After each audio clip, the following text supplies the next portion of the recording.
Desde $17,90, precio final al mes, con más de 38 gigas de navegación, redes sociales libres y apps gratuitas de diversión, educación y seguridad, para vivir un mundo lleno de experiencias. Contrata tu plan y recibe un increíble obsequio, sin costo adicional. Vive tu experiencia CNT. Conoce más en cnt.com.es o llama al 1-800-100-100. CNT. Autorización número 2302. CNE, Elecciones Generales 2021. De pequeño quieres ser astronauta o bombero. Cuando creces quieres ser abogado, ingeniero o doctor. Y después sueñas con tu casa, tu negocio o tus vacaciones. Las personas tenemos muchos objetivos en la vida. Por eso te traemos Andalucía 360, donde mejoramos los montos de crédito hasta $120,000. Ampliamos nuestros plazos y mejoramos la tasa de interés para que cumplas cada objetivo que te plantees. Ven y pregunta por nuestro crédito de consumo, microcrédito e inmobiliario. Entérate más en nuestras redes sociales o en www.andalucia.fin.es. Andalucía. Hagamos que las cosas pasen. En Posgrados Universidad Politécnica Salesiana buscamos nuevos líderes. Continúa con tus estudios de cuarto nivel y mejora tus competencias laborales. ¡Inscríbete ya! Más información en posgrados.ups.edu.es o escríbenos al 09 39 66 75 74. En redes sociales encuéntranos como Posgrados Universidad Politécnica Salesiana. Juntos construyendo ciencia. Universidad Politécnica Salesiana.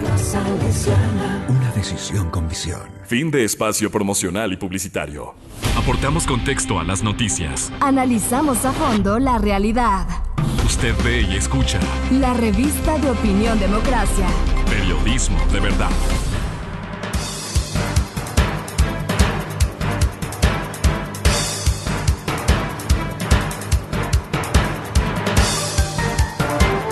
Estamos de regreso y queremos saludar a la doctora Alegría Crespo, directora de la Maestría en Educación, Tecnología e Innovación de la Universidad Internacional SEC, y al doctor Napoleón Vázquez, psicólogo familiar y educativo.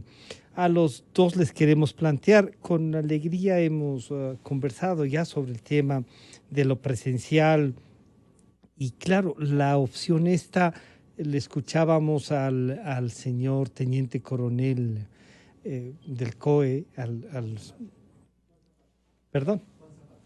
coronel Juan Zapata, ¿sí? El coronel Juan Zapata, decir que ha sido un éxito en principio la valoración del retorno y que el plan del retorno a clases presenciales podría comenzar con más fuerza.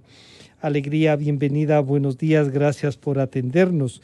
Esto que parece dar resultados y que algunos epidemiólogos en cambio dicen no se confíen, esto está todavía y en algunos sectores ha generado mayor incertidumbre. ¿Cómo enfrentar el retorno a las clases? Alegría, bienvenida, buenos días. Francisco, buenos días, siempre un honor pues compartir este espacio con ustedes. Definitivamente estamos en un punto en el cual habrá distintas posiciones.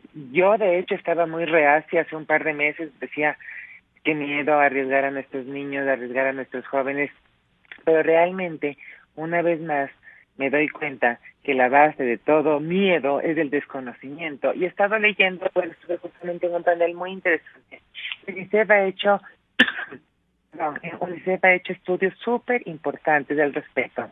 Imagínese, Francisco, que en el mundo al menos 24 millones de niños abandonarán su educación debido al COVID-19, ¿no es cierto? Ya en Ecuador, 90,000 estudiantes que estaban matriculados ya no están estudiando. Porque, ¿qué pasa? No tenemos conectividad. Hay muchas familias en todos los sectores, ¿no? Hay muchas familias que tienen un dispositivo tecnológico para 5 hijos.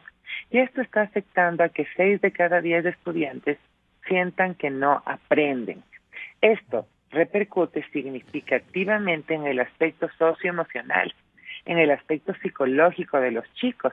Por tanto, el regreso debe darse, pero debe ser con 2 condiciones. Uno, progresivo, y otro, voluntario, ¿no es cierto? Poco a poco, voluntario. Y yo estoy segura que en las instituciones educativas se manejarán los protocolos de bioseguridad mucho mejor que en un centro comercial, mucho mejor que en un restaurante, porque todo está abierto en Ecuador. Fíjese usted, la gente se va a hacer manicure, pedicure, va al centro comercial, pero las escuelas continúan cerradas.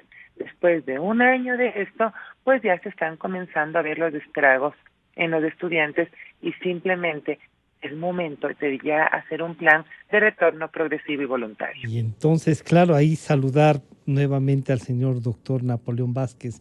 Usted como psicólogo familiar y educativo, esto que Alegría nos dice, todo está abierto, los centros comerciales están abiertos, los restaurantes también, las fiestas que hacen, aunque sea clandestinamente, pero las hacen, pero en cambio aquellos que han respetado, que trabajan en la parte de la comunidad, o sea, vamos a trabajar para que la pandemia no nos consuma, parece que es el momento entonces de plantarle cara, hacer un plan para que los niños vuelvan a tener esta, ya no conectividad, sino esta forma de hacer amigos, de construir vida, de avanzar, de conocerse, de saber que hay otras gentes con otros intereses y de también, y le consulto ahí, doctor, y de también que tengan la posibilidad de tratar este encierro, esta relación que era buena en un principio, pero que puede terminar agotándoles a padres y a niños. Bienvenido, Napoleón, buenos días. Muy buenos días. Gracias por compartir esta valoración, que realmente desde el punto de vista psicológico, psicopedagógico, implica reconocer que los niños y los adolescentes son quienes han pagado muy caro la problemática del coronavirus. No hay que olvidar que inclusive un adulto, cuando tiene un tiempo que está encerrado en una situación X por enfermedad, por aislamiento, porque viajó, por lo que sea, siempre va a demostrar algún trastorno psicológico. Cuanto más un niño y un adolescente que de un momento a otro se cortó su sociabilidad. Entre los niños tienen amigos, entre los niños también tienen discusiones, entre los niños corren, se recrean en los momentos libres dentro de las horas de estudio y en ese sentido perdieron un punto importantísimo para el desarrollo de la vida social de ellos.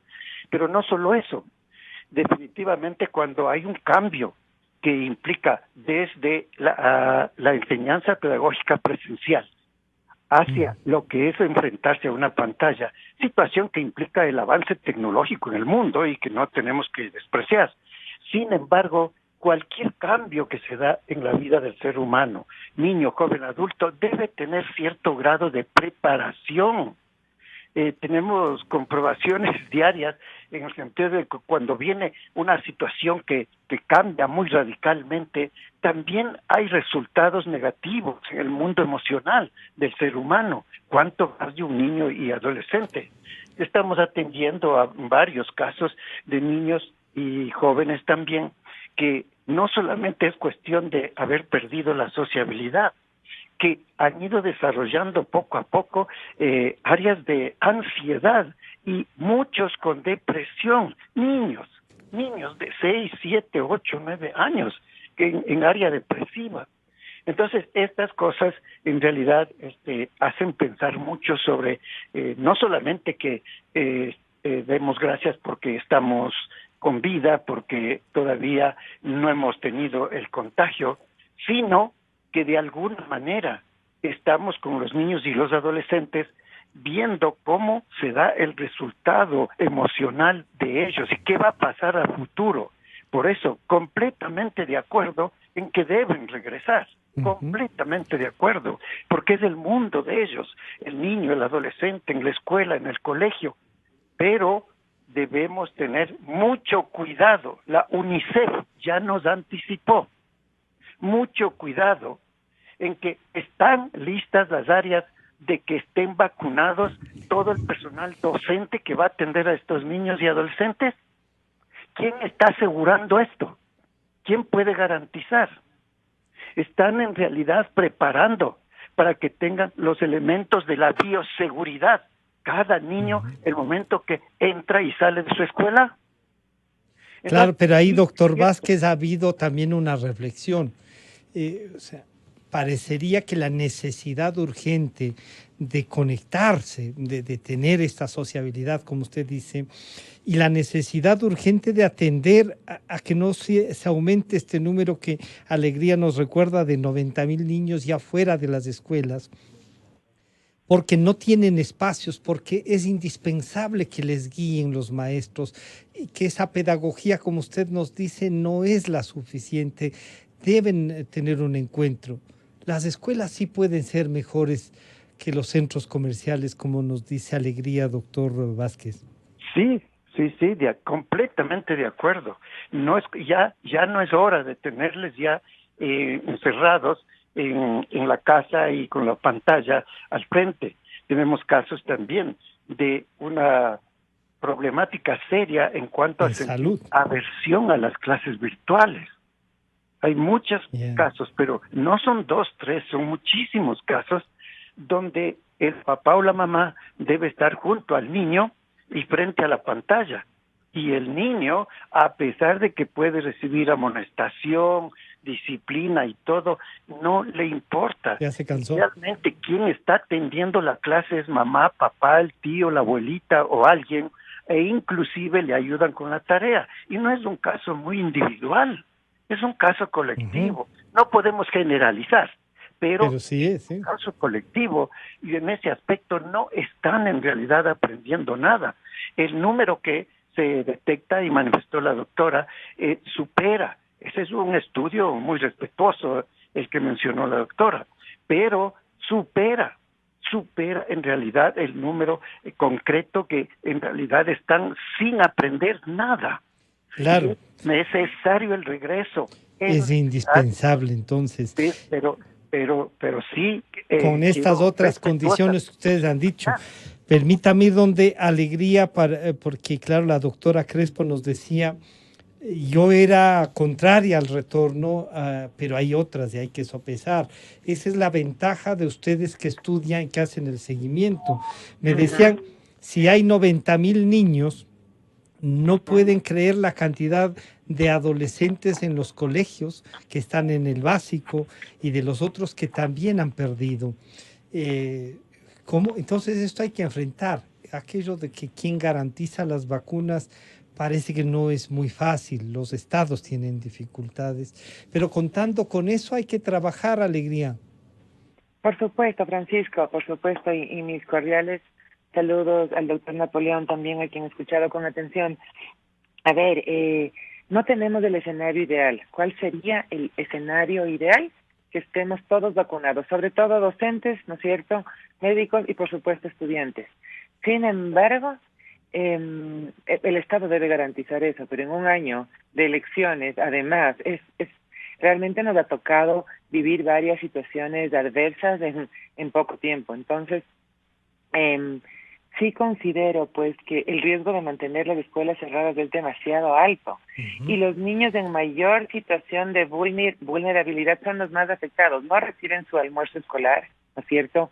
Generalmente son niños que no tienen acceso a la educación, se están perdiendo de educar. Imagínense que solamente el 25% de los estudiantes realmente tienen comprensión lectora, comparado con un 40% de la región, ¿no? Y con un 95% de Alemania, Suiza, Suecia, países del primer mundo. Entonces, yo me preocupo porque digo, esta generación que debe ser la que realmente va a sacar al país en 10 años, digámoslo así, debe ser la más informada, la mejor formada, la que tenga profesionales de alta calidad. Y además recordemos que el aula muchas veces es el único lugar seguro para los niños, porque no se puede descartar que los casos de agresión intrafamiliar han aumentado en la pandemia. Sí, bueno, entonces, las vulnerabilidades esas por la falta de costumbre de que permanezcan en las casas.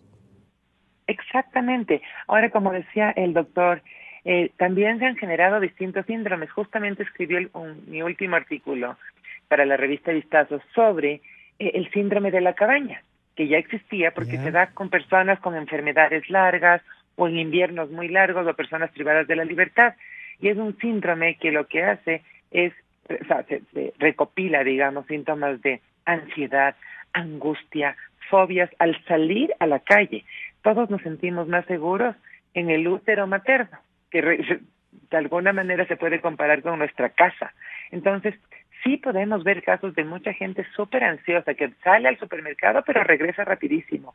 Yo creo que a todos nos pasa en mayor o menor grado. Es decir, desarrollamos un síndrome de protección al estar en nuestro hogar. Por tanto, esto también sienten los chicos.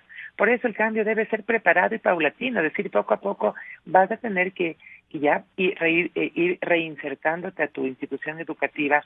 Este síndrome no es una enfermedad mental, es simplemente un resultado de lo que estamos viviendo, pero sí podría convertirse en agorafobia. Y a mí me preocupa lo que puede pasar si esto sigue incrementándose con el paso del tiempo. Es decir, las depresiones, los suicidios han aumentado notablemente, porque además han habido muchísimas separaciones conyugales, muchísimas crisis económicas, muchas muertes.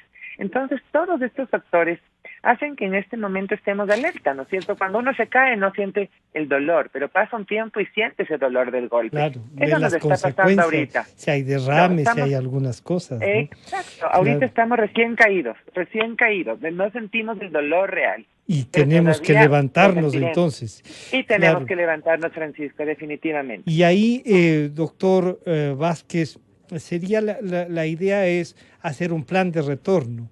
¿Le parecería a usted que hay que preparar, como dice Alegría, hay que prepararles también este retorno a las aulas? Pero a lo mejor los sectores rurales tienen incluso más espacio, más posibilidades de controlar, de tener esta bioseguridad con mayor facilidad y comenzar a trabajar en esos sectores que han sido los más golpeados, pero también trabajar, y los medios debemos ayudar a trabajar en la conciencia de lo que hay que hacer y no tener miedo al retorno a las clases, doctor Vázquez. Sí, hay que evitar que los padres o los mismos niños y adolescentes regresen con temor, para lo cual hay que reconocer que ellos van saliendo de esto que mencionó la doctora y que es lo concreto. El síndrome de la cabaña aplica en muchísimos, en miles, millones de personas en el mundo, y se puede notar, por ejemplo, aquí en nuestra ciudad de Quito, como inclusive los adultos está en una línea, los automóviles esperando que el semáforo en rojo pueda pasar a verde para seguir caminando. Y hay algunas personas que mirando que está en rojo comienzan a pitarle al carro que está frente al semáforo.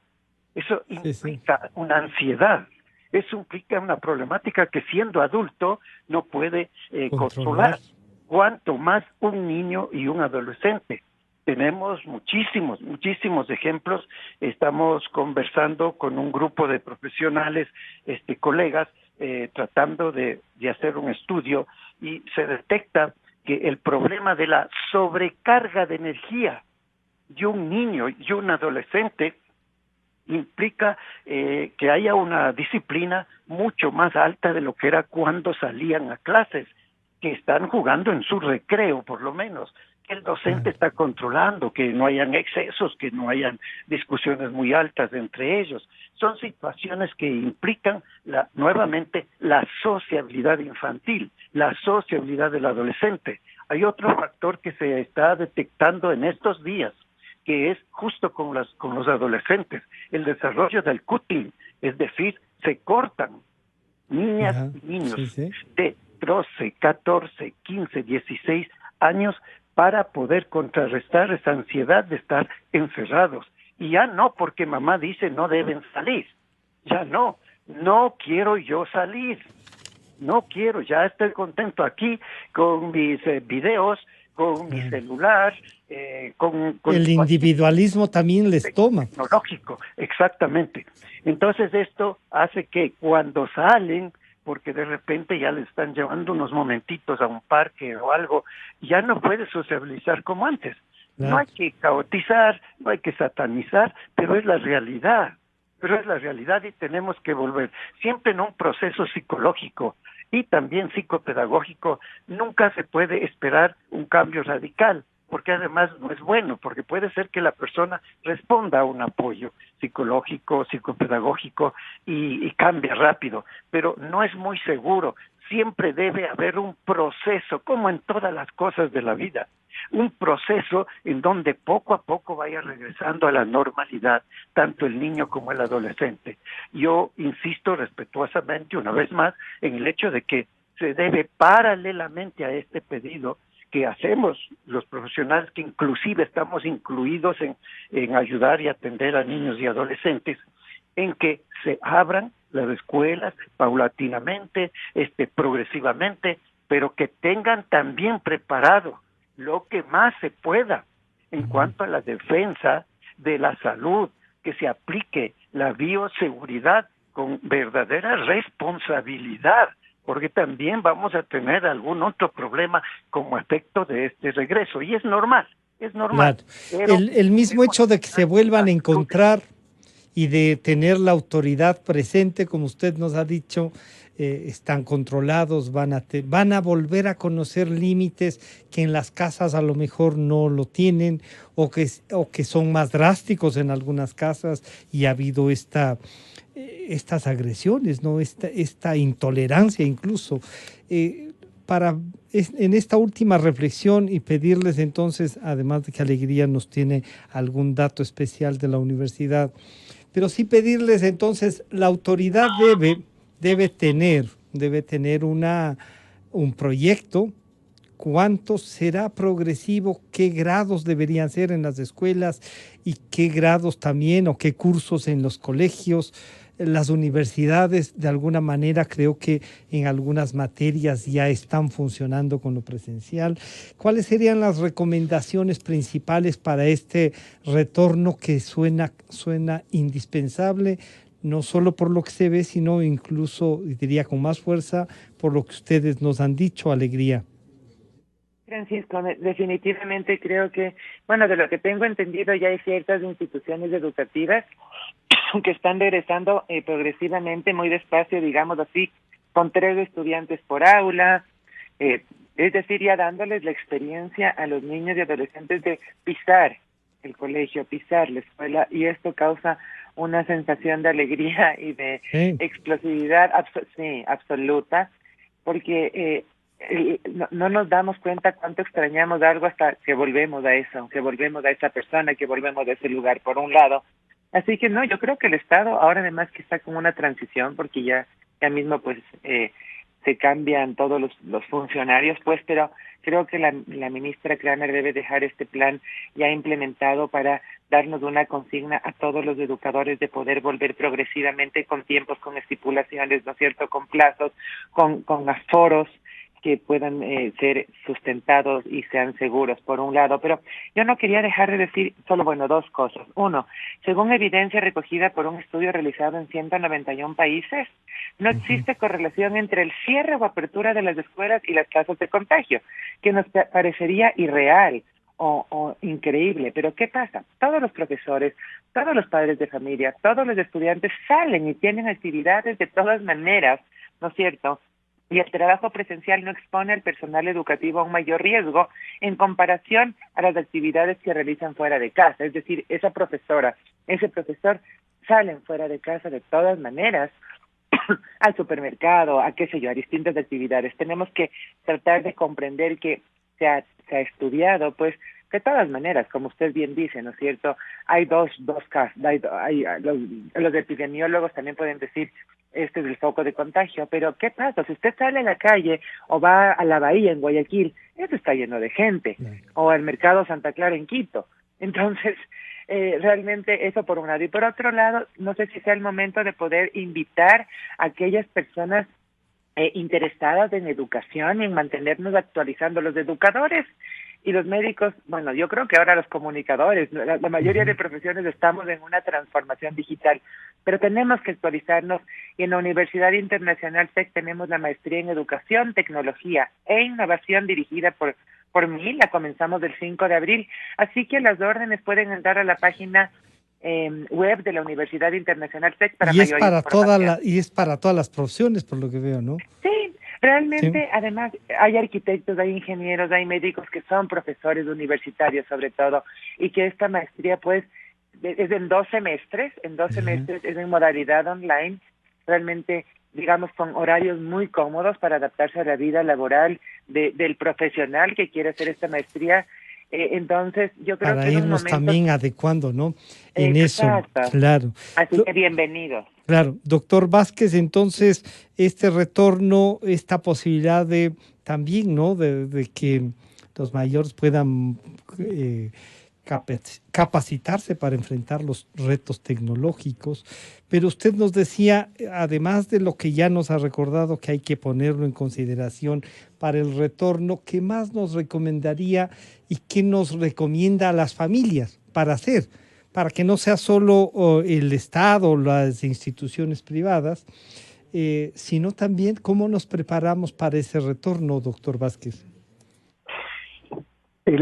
Al igual que muchas veces un niño, un adolescente, inclusive un adulto, a veces logra captar alguna situación que va cambiando en la vida, en la familia, en el mundo económico, en todo lo que es nuestro círculo vital. También para regresar hacia una normalidad, también se necesita que haya un triángulo que siempre debemos tomar en cuenta. Y es el hecho de que el ser humano siempre va a lograr primero adaptarse a algo. Se adapta a lo bueno, a lo malo, al frío, al calor, a todo se adapta. Pero después de esta adaptación, la segunda línea del triángulo es que se acostumbra. Adaptación, costumbre, y cerrando el triángulo hace una ley y vive ya bajo esa ley. Ese triángulo tenemos que romper hoy, porque esto hicieron todas las personas que en el mundo estuvieron en realidad encerrados y que tuvieron que soportar meses, y muchos están soportando el año que estamos cumpliendo de la pandemia.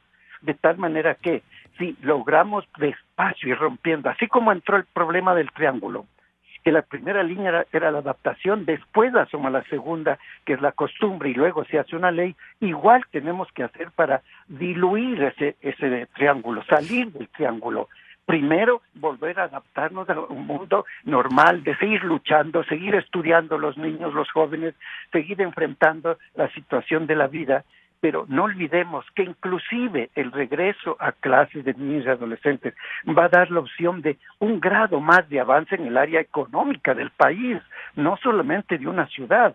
Recordemos, tengo un caso donde una mamá dice, doctor, mi esposo es el único que está trabajando, yo perdí el trabajo durante la pandemia, pero ahorita no puedo salir. ¿Por qué? Porque el niño se adaptó a que yo esté trabajando como una maestra con él para poder que trabaje bien el área pedagógica, y no puedo salir. Entonces recordemos otro aspecto por el cual deben volver, pero no voy a cansarme de insistir en que es una responsabilidad, especialmente el Ministerio de Salud y el Ministerio de Educación, de cuidar los parámetros de la bioseguridad para que nuestros niños estén respaldados. Y lo que usted decía, en realidad en el área rural es mucho mejor, porque tienen inclusive un oxígeno más puro, tienen todavía los animales, los árboles, todo lo que es la naturaleza, y tienen un mejor oxígeno. Pero aún así, cuidemos. Ya ese eslogan de antes de que los niños son el futuro de la patria ya fue pasando. Consideramos ahora que en realidad todo elemento, niño, joven, adulto, tenemos que ir luchando cada uno en su andarivel de edad, de preparación académica o lo que sea, tiene que ir luchando para volver a ser un Ecuador que sean dignos de vivir nuestros hijos y nuestros nietos. Yo quiero agradecerle a la doctora Alegría Crespo y al doctor Napoleón Vázquez por acompañarnos. Muchísimas gracias, Alegría, muchísimas gracias, Napoleón. Estaremos en contacto para hacer un seguimiento. Gracias. Gracias a ustedes. También. Muy bien. Han estado con nosotros la doctora Alegría Crespo, directora de la Maestría en Educación, Tecnología e Innovación de la Universidad Internacional del Ecuador, de la SEC, de la Universidad SEC. Y al doctor Napoleón Vázquez, psicólogo familiar y educativo. El retorno a las clases parece que es una cosa que hay que trabajarlo y hay que plantearlo, pero que ya es urgente, ¿no? Por ahora estamos terminando esta mañana de diálogos y de conversación, para analizar lo que pasa en el país. Nos estaremos encontrando el día de mañana. Muchísimas gracias. Hasta mañana entonces.